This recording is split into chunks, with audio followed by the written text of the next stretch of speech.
Hello friends, Adab, Salam, Namaskar. Welcome to New India Education Trust Young Minds and Big Dream Series. आप सबका हार्दिक स्वागत है और आज के हमारे मेहमान हैं रेहान चौधरी साहब। रेहान चौधरी का ताल्लुक जो है वो गांव मिलाना से है। गांव मिलाना जिला बागपत में आता है, तहसील बड़ौत के अंडर में। काफी रिमोट है, मेन रोड से काफी दूर है ये गांव। वहां से आप आते हैं। आपने BA MS किया, bachelor of Ayurvedic medicine and surgery, और अब आप MS कर रहे हैं वही आयुर्वेदिक मेडिसिन में GAC वाराणसी से। हम जानना चाहेंगे रेहान साहब से कि उनका जो अपना शिक्षा का जो सफर रहा, अपनी तालीम का जो सफर रहा मिलाना गांव से। चूंकि मिलाना गांव जो है काफी रिमोट गांव है। एक जमाना ऐसा था कि मिलाने तक पहुंचने के लिए बहुत मुश्किलें होती थी, चूंकि सड़कें भी नहीं थी प्रॉपर और काफी दूर पड़ता है मेन रोड से। तो ऐसे गांव से आप आते हैं और वाराणसी जो कि कितना डेवलप्ड सिटी है, जहां से हमारे प्राइम मिनिस्टर साहब जो है वो चुनकर आते हैं उस शहर में, और जो बनारस हिंदू यूनिवर्सिटी और के लिए जाना जाता है और धर्म के लिए भी जाना जाता है, क्योंकि वाराणसी जो एक बहुत ही इम्पोर्टेंट धार्मिक स्थल भी है, उसके लिए जाना जाता है। वहां आप जो है MS कर रहे हैं, आयुर्वेदिक मेडिसिन एंड सर्जरी में MS आप कर रहे हैं। तो आइए आज मिलते हैं। वेलकम रेहान चौधरी साहब हमारे इस young minds and big dream series में। रेहान साहब, आप अपने बारे में थोड़ा सा बताइए लोगों को कि आपने जो अपनी शिक्षा का जो आपका सफर है मिलाने से शुरू करके और अब आप बनारस में हैं, तो किस तरह से आपने ये सफर तय किया, उसके बारे में थोड़ा सा बताइए। सबसे पहले सर मैं सबको बताना चाहूंगा कि इसका जो टोटल श्रेय जाता है वो मेरी फैमिली में, स्पेशल मेरे पापा को जाता है। क्योंकि स्टार्टिंग में मैं भी इतना अवेयर नहीं था। गांव में पढ़े लिखे बच्चे इतने अवेयर होते नहीं है कि वो सब कर सके। बट फैमिली में अगर पेरेंट्स थोड़ा गाइड करते हैं तो बच्चा आगे निकल जाता है। तो मेरे पापा थोड़ा पहले से मुझे लेके थोड़ा स्ट्रिक्ट रहते थे। तो वहीं से मैं 10th क्लास अपने हमारे गाँव में इंटर कॉलेज है, देवाबाद कपड़ा नाम है, तो वहीं से मैं 10th क्लास किया। देन उसके बाद पापा ने +2 के लिए मुझे आपके गांव में भी, अतारा में भी प्रमोट किया था, वहाँ पे बात की थी। बट वहाँ पे ड्यू टू कोचिंग फैसिलिटी वहाँ पे अवेलेबल नहीं थी, उसकी वजह से वो डिसीजन को कैंसिल कर दिया था। देन उसके बाद फिर बड़ौद जो हमारी तहसील पड़ती है, वहाँ पे दिगंबर जैन इंटर कॉलेज है, वहाँ पे मैं एडमिशन लिया और अपना कंटिन्यू कोचिंग। क्योंकि गवर्नमेंट कॉलेज है तो टीचर टाइम पे अवेलेबल मिलते नहीं है, क्लासेस चलती नहीं है, तो कोचिंग का सहारा लेना जरूरी था। तो +2 में बड़ौद से किया। उसके बाद पापा ने डिसाइड किया कि आपको मेडिकल लाइन में जाना है, आपको कोचिंग के लिए कोटा जाना है। तो पापा ने, जैसे मैं 2010 में मैंने 10th क्लास किया और 2012 में मेरा +2 हो गया था। देन उसके बाद पापा ने मतलब रिजल्ट आते मुझे कोटा राजस्थान मेडिकल के लिए बहुत फेमस कोचिंग है वहाँ पे, एलन कैरियर इंस्टीट्यूट, तो वहाँ पे मेरा फर्स्ट ईयर एडमिशन कराया। मैंने कोचिंग किया फर्स्ट ईयर में, तो but I have not selected in any courses. तो फिर उसके बाद पापा भी, मैं भी, फैमिली भी बहुत मतलब डिमोरलाइज हुई कि ये क्या हुआ। काफी पैसा भी अच्छा खासा लगा था, क्योंकि actually I am belong in middle family, और मिडिल फैमिली के लिए एकदम से 1 लाख 2 लाख रुपए खर्च करना बहुत अपने आप में बहुत बड़ी बात होती है। वहाँ कोटा में पैसा भी काफी लगा होगा, क्योंकि कोटा में बहुत एक्सपेंसिव हैं जो कोचिंग इंस्टीट्यूट्स हैं। ये सर एलन में सबसे वर्ल्ड का, ये एशिया का सबसे बेस्ट मेडिकल कोचिंग इंस्टीट्यूट है, एलन कैरियर इंस्टीट्यूट। उससे मैं कोचिंग लिया था 2012 में, बट सेलेक्ट नहीं हो पाया था किसी भी कोर्स। वो तो देखिए, वो तो जो नीट एग्जाम है या मेडिकल के लिए जो एग्जाम होता है, एंट्रेंस होता है, वो एक बहुत टफ एग्जाम होता है और उसमें लाखों की तादाद में लोग बैठते हैं। Yes sir. तो फिर बड़ा घर पे काफी लोग परेशान हुए, तो फिर डिसीजन ये हुआ कि रसिया भेज दिया जाए। बट उसके बाद रसिया का प्लान भी हम लोग बना चुके थे, बात भी कर चुके थे। बट एक मेरे अंकल है, नौकरी इंजीनियर है वो, तो उन्होंने सजेस्ट किया अरे एक बार वो प्रिपरेशन कर लो, जब तैयारी है थोड़े ना, कुछ ही नंबरों से, क्योंकि मेरा सिलेक्शन हो पाता था। तो उन्होंने बोला एक बार वो ट्राई कर लो, ट्राई करने में क्या जा रहा है। उसके बाद तो फिर देन वो ऑप्शन तो है वो 5, उसके बाद जा ही सकते हो। तो फिर मैं 2000 सेकेंड अटेम्प्ट के लिए फिर कोटा चला गया, उसी सेम कोचिंग में। तो सेकंड अटेम्प्ट में मेरा फिर 2 नंबर से एमबीबीएस रुक गया, तो फिर पापा बोले जो मिलना ले लो, बीएमएस लिखता है, ऐसा कुछ नहीं है, अच्छी डिमांड होगी इसकी। तो मैं ले लिया था बीएमएस, बट अंदर से सेटिस्फेक्शन नहीं था, क्योंकि जब कोचिंग के लिए गया था तो यही था कि केवल एक ही कोर्स होता है मार्केट में एमबीबीएस, उसका नाम सुने थे, बीएमएस का नाम से भी सुना था।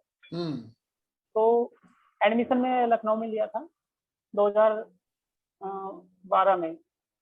सॉरी, मैं इंटर जो है मेरी 2010 की है सर। इंटर में 2010 में किया, 2008 में 10th किया था और +2 2010 में, और 11-12 में कोटा में था 2 साल, 11 और 12 सीजन में। और 2012 में फिर मैं एडमिशन लिया बीएमएस में लखनऊ कॉलेज में।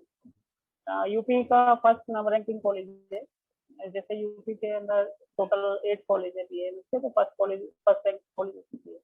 तो क्योंकि मेरा 2 नंबर से रुका था, तो रैंक के अकॉर्डिंग मुझे कॉलेज मिल गया था। तो फिर मैं 1 साल कुछ एडमिशन लेने के बाद मैंने फिर सेल्फ से प्रिपेयर वहाँ पे बीएमएस भी करता रहा और सेल्फ स्टडी भी करता रहा उसके लिए कि चलो एक टेम्पो देख लेते हैं। तो फिर वही वहाँ पे थोड़ा डिस्टर्बेंस ज्यादा था, क्लासेस देखना पड़ता था, अटेंडेंस मेंटेन करना पड़ता था, तो नहीं हो पाया कुछ आके फाइनली। तो फिर सेकेंड ईयर से सोचा चलो कोई नहीं, मास्टर करेंगे, डिग्री पीजी करेंगे। तो फिर फाइनल ईयर में आके कोचिंग की, तो उसके बाद फिर मेरा नेक्स्ट ईयर सिलेक्शन हुआ है एमएस में, टॉप ब्रांच में आता है जनरल सर्जरी। और अब तो इन दिनों यूपी गवर्नमेंट ने सबको सर्जरी, बहुत सारी सर्जरी थी जो पहले अलाउ नहीं थी, वो अलाउ कर दिया, तो अब कोई दिक्कत नहीं होती है। आराम से हमारे कॉलेज में कुछ सर्जरी लगभग परफॉर्म होती है। एब्डोमिनल सर्जरी होती है, जैसे हार्निया होता है, हाइड्रोसिल, अपेंडिक्स वगैरह, ये सब हमारे यहाँ आपने पर बीएएमएस जो है, बीएएमएस आपने लखनऊ आयुर्वेदिक मेडिकल कॉलेज से आपने किया है बीएएमएस। ये 4 साल का कोर्स है कि 5 साल का कोर्स है? ये सर 5.5 साल का होता है। 5.5 साल का कोर्स है। 4.5 साल की स्टडी होती है और 1 साल की इंटर्नशिप होती है, इसमें ड्यूटी लगाई जाती है हॉस्पिटल। जी। तो बीएएमएस के दौरान आपको कैसा लगा, क्योंकि ये आयुर्वेदिक मेडिसिन एंड सर्जरी, बहरहाल ये सब अलग अलग सिस्टम है। एमबीबीएस जो है वो एलोपैथिक मेडिसिन से रिलेटेड है, बीयूएमएस जो है वो यूनानी मेडिसिन से है, बीएएमएस जो है वो आयुर्वेदिक से है। तो ये आपको सिस्टम वही है। अगर गवर्नमेंट के हिसाब से देखा जाए तो गवर्नमेंट जॉब्स में तीनों बराबर हैं, एमबीबीएस, बीएएमएस और बीयूएमएस। गवर्नमेंट जॉब्स के हिसाब से कोई अलग नहीं है, सब बराबर है। लेकिन फिर भी लोग जो है वो एमबीबीएस को ज्यादा प्रेफरेंस देते हैं बीएमएस और बीयूएमएस के मुकाबले में। तो आपको कैसा लगा बीएमएस के दौरान में? उस समय लगा था, जब फर्स्ट ईयर में एडमिशन लिया तो उस समय मतलब अच्छा फील नहीं होता था मुझे, क्योंकि मेरे ब्रेन में केवल वही सेट हुआ था कि मार्केट में जो डिमांड ज्यादा है वो एमबीबीएस वालों की। बट फिर जब मार्केट में गई तो ऐसा नहीं देखा कि हमें हमारे बीएमएस करते भी बहुत लोग इतने सक्सेस है जो एमबीबीएस वाला सक्सेस नहीं है, क्योंकि हम इसमें दोनों स्टडी करते हैं, एडवांस स्टडी भी और आयुर्वेदिक स्टडी भी। एडवांस बोले तो वही एलोपैथी, दोनों की नॉलेज अपन लोग लेते हैं। तो अब मैं खुद करता हूँ, मुझे कोई प्रॉब्लम नहीं होती। मैंने क्लिनिक भी चलाया 6-7 महीना, तो मैं खूब अच्छे पेशेंट देखता था, डील करता था, तो मुझे कोई प्रॉब्लम फेस नहीं किया। उसके बाद थर्ड ईयर के बाद मेरे जो मुझे प्रॉब्लम होती थी तो सोचे, तो ये सब फिनिश हो गया। तो मीडियम ऑफ इंस्ट्रक्शन जो है वो क्या रहता है, हिंदी रहता है या इंग्लिश रहता है बीएमएस में? सर जो आयुर्वेद का पोर्शन रहता है वो हिंदी में रहता है बेसिकली संस्कृत में रहता है वो। और जो मॉडर्न तो वही जो है एलोपैथ वाले पढ़ते हैं, एमबीबीएस वाले पढ़ते हैं, वही सब सब्जेक्ट पूरे हम लोग पढ़ते हैं। जितने सब्जेक्ट एमबीबीएस में होते हैं वही हम लोग भी पूरा स्टडी करते हैं, क्योंकि पूरा सीसीआईएम का सिलेबस फिक्स होता है, उसमें दोनों सब्जेक्ट फुल रहता है कि इतना सिलेबस आपको मॉडर्न, जैसे मान के चलो कोई भी डिजीज की हम बात करते हैं, फॉर एग्जाम्पल अगर आप रूमेटोइड आर्थराइटिस की बात करते हैं, रूमेटोइड आर्थराइटिस को आपको एलोपैथ का भी देखना है और आयुर्वेद के व्यू से देखना है, दोनों से आपको व्यू से को स्टडी करना है, दोनों ही ट्रीटमेंट करना है, तो दोनों पढ़ाया जाता है। ओके, तो बहरहाल आपका बीएएमएस हो गया आपका, और आपने एमएस में एडमिशन ले लिया है। एमएस में कब लिया एडमिशन और अब कौन सा ईयर है आपका? सर ये मेरा फर्स्ट ईयर है। अभी मैं नीट दिया, इसमें भी ऐसे नहीं हुआ, कंपटीशन दिया था, नीट एग्जाम होता है इसका नाम, इसके लिए भी, तो उसमें मेरी 7th रैंक थी, all India rank 7th rank थी, तो उसमें मेरा हुआ था। एमएस 2 साल का है? नहीं सर 3 साल का है। 3 साल का है। अच्छा, तो अभी आपका ये फर्स्ट ईयर चल रहा है? हाँ सर फर्स्ट ईयर चल रहा है, अभी 7 मंथ हुआ है, 1 जुलाई से ज्वाइनिंग की है। अच्छा, चलिए 1 मार्च से। जी, आपका एमएस भी हो जाएगा, बीएमएस आप ऑलरेडी कर चुके हैं, एमएस भी हो जाएगा। हमारी दुआएं ने, ख्वाहिशात आपके साथ हैं। आप ये बताएं रेहान साहब कि अब आपका जो अब आप बिल्कुल यंग मैन है, अभी एजुकेशन में है, एमएस आप पूरा कर रहे हैं, और आगे क्या करने का इरादा है? क्या कुछ सपना है? आपने जाहिर सी बात है कुछ सपने जरूर देखे होंगे। पहले आपको लगा होगा कि आप एमबीबीएस में जाएंगे, एलोपैथिक डॉक्टर आप बनेंगे, मगर वो नहीं हो पाया। कोई बात नहीं, उससे कोई फर्क नहीं पड़ता। अगर आप मेहनत कर रहे हैं और किसी भी फील्ड में जाते हैं, उसमें आप कामयाबी हासिल कर सकते हैं। मेहनत करना आपका फर्ज है कि मेहनत करें। अब आप इस लाइन में, आयुर्वेदिक मेडिसिन की लाइन में हैं, तो अब आप अपने आप को आज से 5 साल के बाद कहाँ देखते हैं? सर एक्चुअली आयुर्वेद में भी अगर जैसे अगर प्लान आप बीएमएस करते हैं तो वहाँ पे तो आप बेसिकली अगर लीगल तरीके की बात करें तो आप केवल क्लिनिक चला सकते हो अपना। क्लिनिक में आप कैसे भी मिक्स प्रैक्टिस करिए या प्योर आयुर्वेदिक करिए या प्योर एलोपैथ करिए, वो डजेंट मैटर, वो आप पे डिपेंड करता है। बट जब आप स्पेशलाइजेशन किसी कोर्स को लेके करते हैं, जैसे अभी मैं स्पेशलाइजेशन कर रहा हूँ सर्जरी में, मास्टर ऑफ सर्जरी, तो इसमें तो मेरे को 90% मॉडर्न ही करना है, क्योंकि मॉडर्न ही हम यहाँ करते भी हैं। अब ऑब्वियस सी बात है, अगर किसी का हमें अपेंडिक्स का ऑपरेशन करना है तो वहाँ तो हम इमरजेंसी हैंडल मॉडर्न से करते हैं। बाकी उसके बाद हम मेंटेनेंस जो फॉलो अप रखते हैं वो आयुर्वेद मेडिसिन से रखते हैं। तो सपना ये पापा का सपना है, मुझे पूरा करना है। उनका सपना है कि हम एक हॉस्पिटल रनिंग करें अपना अपने एरिया में, तो वही हॉस्पिटल रन करना है। तो ऊपर वाले की दुआ है कि मेरे साथ, मतलब ऊपर वाले के रहमो करम से मुझे अच्छी ब्रांच भी मिली, क्लिनिकल ब्रांच मिल गई है इसमें, तो अब आराम से उसमें मुझे कोई दिक्कत नहीं होगी। मेरे जो सीनियर्स हैं, टीचर्स हैं, सब लोग हॉस्पिटल अपना चला रहे हैं, कोई दिक्कत नहीं है।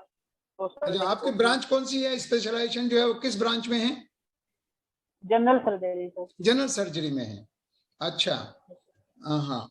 तो जनरल सर्जरी में क्या आता है? जनरल सर्जरी में जनरल सर्जरी में सर बेसिकली जितने भी एनोरेक्टल केस होते हैं, पाइल्स, फिस्टुला, फीसर, और ये आपका hydrocele, hernia, hernia okay. Inguinal हो सकता है, इंसिजनल हो सकता है, हाँ अपेंडिक्स हो हाँ। सकता है, आपका अपेंडिक्स है, एब्डोमेन में अपेंडिक्स, ये सब, और बाकी कोई भी आपके सिस्ट कहीं पे हो, ये सब नॉर्मल सर्जरी जितनी आती है सब जनरल सर्जरी में आती है। तो अब तो आप प्रैक्टिकल कर रहे होंगे, कुछ लैब, कुछ हाँ जो है सर, ऑपरेशन थिएटर डेली। वगैरह में आप जा रहे होंगे, डॉक्टर्स के साथ देख भी रहे होंगे, कर भी रहे होंगे। ये सर, ये हमारा जो कॉलेज है ये हॉस्पिटल और कॉलेज दोनों है, तो हमारे यहाँ पर डे 3 से 4 केस पर डे होते हैं। अपेंडिक्स का भी होता है, हार्निया का भी होता है, हाइड्रोसिल का। हम खुद सर कितने केस ऑपरेट कर चुके हैं, किस तरह के। हाँ हाँ। अभी फर्स्ट ईयर है, क्योंकि हम लोगों को फ्री हैंड नहीं मिल रहा है। सेकंड ईयर के बाद तो हम लोगों को फ्री हैंड मिलेगा। अभी जो हमारे JR2 है उन लोगों को फ्री हैंड मिल रहा है, वो लोग करते हैं, टीचर्स बताते हैं, गाइड करते हैं। तो एमएस करने के बाद आपका 3 साल के बाद, यानी अब से 2 साल, 2 ढाई साल और रहते हैं, आपका एमएस हो जाएगा। उसके बाद आप अपने एरिया में वापस आएंगे और वहीं आप कुछ अपना हॉस्पिटल, अपना क्लिनिक कुछ खोलना चाहते हैं? हॉस्पिटल का सर प्लान है मेरा अभी। जी जी।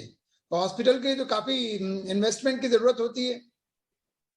हाँ तो सर, अभी गवर्नमेंट मुझे सैलरी दे रही है 72,000 पर मंथ, अभी मुझे मिल रहा है। तो उसके बाद कुछ अपना फाइनेंस वगैरह या घर से अपना हेल्प लेंगे तो रनिंग कर देंगे। हाँ नहीं, अभी तो जो गवर्नमेंट है, सेंट्रल गवर्नमेंट हो या स्टेट गवर्नमेंट हो, वो आयुर्वेदा को काफी प्रमोट कर रही है। मिनिस्ट्री अलग से जो है वो एक सर मिनिस्ट्री कुछ स्पेशली सर, बन गई है आयुर्वेदिक और यूनानी इन सब के लिए, तो काफी प्रमोट कर रही है। तो हमें उम्मीद है कि आप जब एमएस कर लेंगे तो आप आएंगे और अपना एक हॉस्पिटल आप खोलेंगे, जिसकी बड़ी जरूरत है, खासतौर से गांवों में। जो है हेल्थ एक ऐसा सेक्टर है, एजुकेशन और हेल्थ, ये दो सेक्टर ऐसे हैं जिनकी हमेशा जरूरत रहती है। तो आपका कोई ये प्लान है सर। एक्चुअली एक्चुअली हमारे यहाँ अब अगर आसपास की बात करते हैं तो कोई हॉस्पिटल, बड़ौद से पहले कोई हॉस्पिटल नहीं मिलता, इधर मेरठ से पहले कोई हॉस्पिटल अच्छा नहीं है जहाँ पेशेंट को हर सुविधा मिल सके। तो हमारा बेसिकली प्लान ये है कि अपने ही एरिया में कोई एक अच्छा ऐसा सेटअप डाले जहाँ पे पेशेंट को कहीं जाना ना पड़े, सब सुविधा वहीं पे, ultrasound, x-ray, surgery, different different type के डॉक्टर वहीं पे सब अवेलेबल कराएंगे। जी जी। यही प्लान है। हाँ, बड़ी अच्छी बात है रेहान साहब, आपसे मिलके बहुत अच्छा लगा, आपसे बात करके।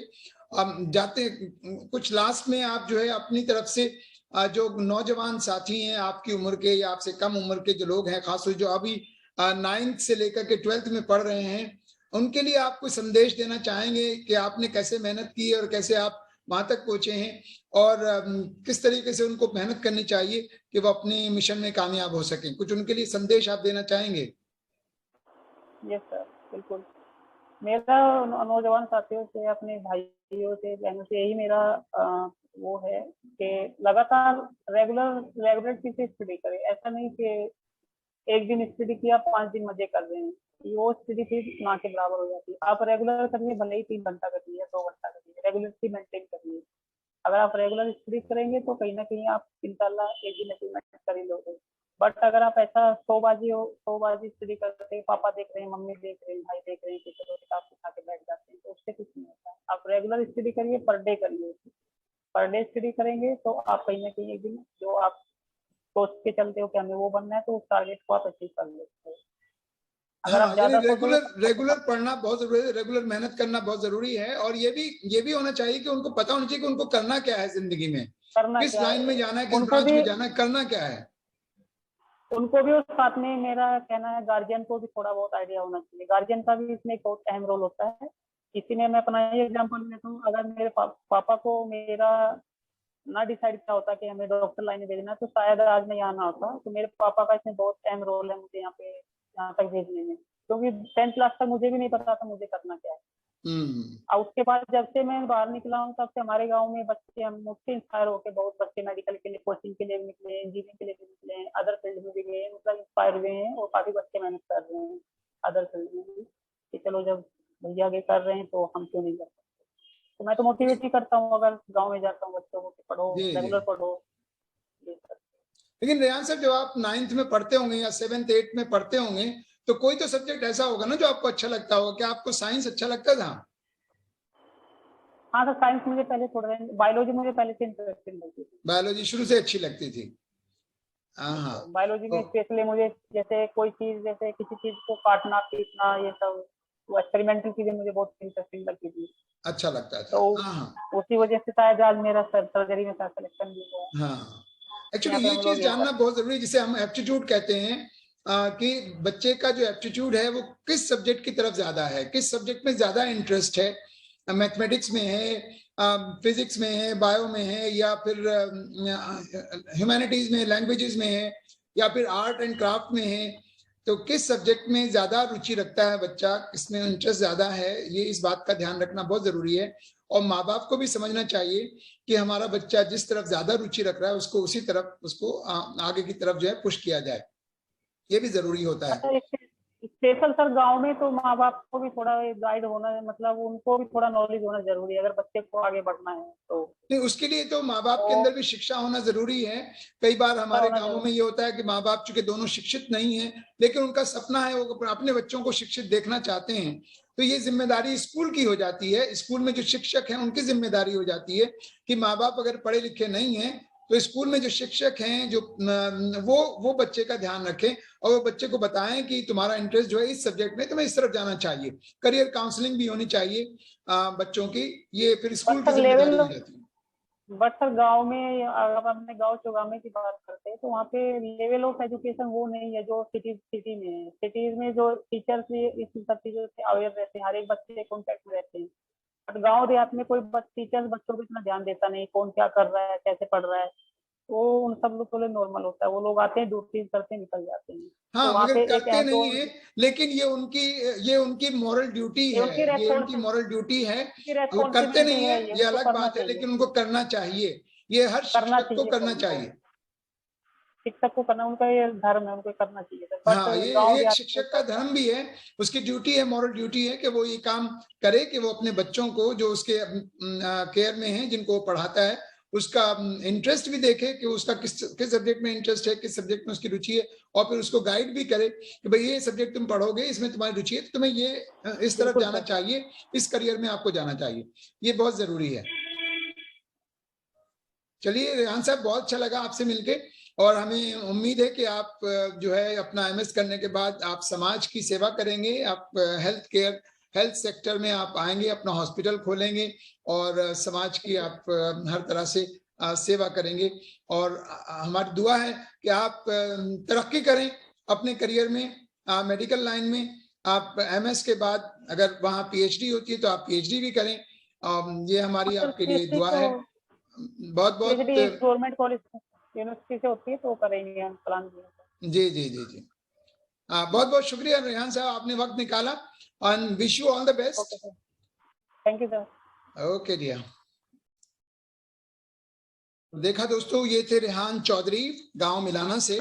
आप BA MS आपने किया और अब MS कर रहे हैं गवर्नमेंट आयुर्वेदिक कॉलेज वाराणसी से। आपका सपना है कि आप MS करने के बाद अपने गांव, अपने जिला, अपनी तहसील में वापस आएं और फिर वहां एक हॉस्पिटल खोलें जिससे गांव के लोगों की आप सेवा कर सकें। बहुत अच्छा लगा रेहान साहब से मिलके। यंग मैन हैं और सपने, जाहिर सी बात है हर किसी को देखना चाहिए। आप भी सपने जरूर देखा करें और जब आप सपने देखेंगे तो उसके लिए मेहनत करिए, तो एक ना एक दिन जब आप मेहनत करेंगे तो आपके सपने जरूर पूरे होंगे। बहुत बहुत धन्यवाद। Thank you. Have a great time. Thank you.